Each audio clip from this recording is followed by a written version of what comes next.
A refrigerator meant to help feed those in need is stolen off the street. The organizers behind the program say there is now a void in the community and they are actively working to replace what was taken from them. Kerri Corrado reports from Hunting Park. This community fridge plays a huge part in people's lives in Hunting Park, and the goal now is to get it back up and running. How did somebody take a fridge? Like, did they put it on a bag? A Hunting Park community fridge used to sit right here on North 9th Street in front of a nonprofit called As I Plant This Seed.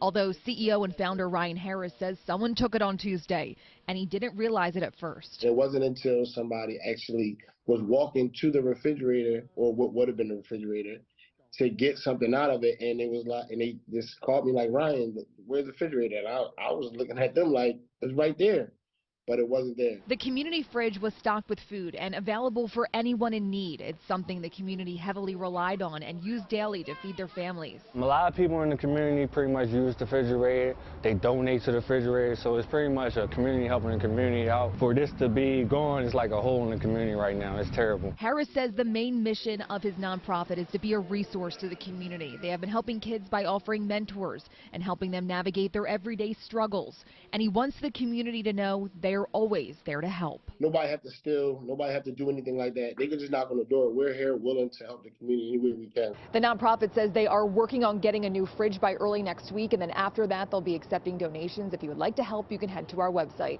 Kerri Corrado, CBS News, Philadelphia.